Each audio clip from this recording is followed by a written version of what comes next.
আসসালামু আলাইকুম প্রিয় শিক্ষার্থী, তোমাদের মাঝে আরেকটি গুরুত্বপূর্ণ এমসিকিউ নিয়ে চলে আসলাম 2.1 অনুশীলনীর সেট থেকে।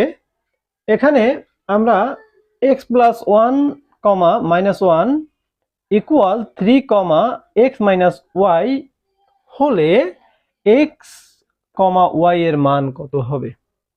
এখন এই পাশে একটা ক্রোমোজোর আছে, এই পাশে একটা ক্রোমোজোর আছে। এই ক্রোমোজোরে মূলত দুইটা উপাদান থাকে, একটা হলো এক্স আর একটা ওয়াই। কমার আগের একটা সংখ্যা, কমার পরে একটা সংখ্যা। তাহলে কমার আগে যদি আমি এটাকে এক্স ধরি, পরেটা তাহলে ওয়াই ধরি, তাহলে এইটা যদি এক্স ধরি, পরেটা যদি ওয়াই ধরি, মূলত আমরা যদি এইটাকে সমান করতে যাই তাহলে এক্স এর মানের সমান এক্স এবং ওয়াই এর মানের সমান ওয়াই।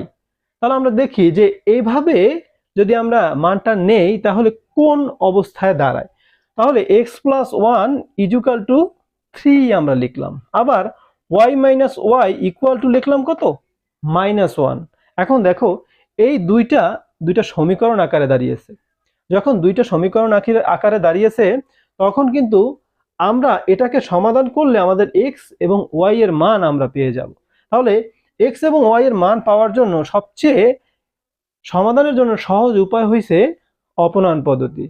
এরপর তুমি আর গুণন পদ্ধতি করতে পারো, প্রতিস্থাপন পদ্ধতি করতে পারো, কিন্তু সবচেয়ে সহজ পদ্ধতি হলো অপনয়ন পদ্ধতি। তো এখানে তুমি যদি এই দুইটাকে যোগ করো তাহলে দেখবা যে y আর y এই দুইটা বাদ যায়, আর x আর x এই দুইটাকে যদি তুমি প্লাস করো তাহলে আসে কত, 2x। আর 3 থেকে -1 কে তুমি যদি বাদ দাও সেখানে আসে 2। যেহেতু আমরা সমীকরণ নিয়ম অনুসারে x এর সাথে কোনো সংখ্যা যদি গুণ আকারে থাকে এটা কি হয়ে যাবে, ভাগ হয়ে যাবে। তাহলে 2 এই নিচে ভাগ করে দিলাম। এখন এই 2 আর 2 যদি কাটাকাটি করি তাহলে আসে কত, 1। তাহলে আমরা পেয়ে গেলাম x এর মান।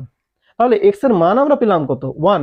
এখন x এর মান আমি যদি 1 নংয়ে বসাই অথবা 2 নংয়ে বসাই অথবা এই দুইটাকে বিয়োগ করি তাহলেও কিন্তু আমাদের y এর মান চলে আসবে। কিন্তু সবচেয়ে সহজ হয় যে এই একটা মান যে কোনো একটা সমীকরণে বসালে। আমরা যদি এই x এর মান 1 নং সমীকরণে বসাই তাহলে কি হয় দেখো, x এর মান 1, আমি x এর জায়গায় 1 বসালাম, y কি স্টিল রেখে দিলাম ইকুয়াল 3।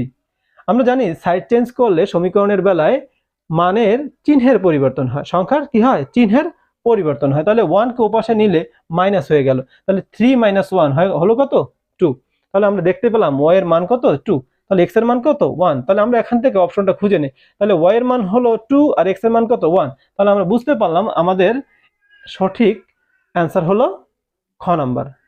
আশা করি এই এমসিকিউটিও তোমরা খুব ভালোভাবে বুঝতে পেরেছো। যদি এই এমসিকিউটি ভালোভাবে বুঝতে পেরে থাকো তাহলে অবশ্যই তোমরা আমার সাথে যুক্ত হয়ে যাবে। আরো নতুন নতুন অনেক ভালো ভালো গুরুত্বপূর্ণ সমাধান নিয়ে আমি তোমাদের মাঝে চলে আসব।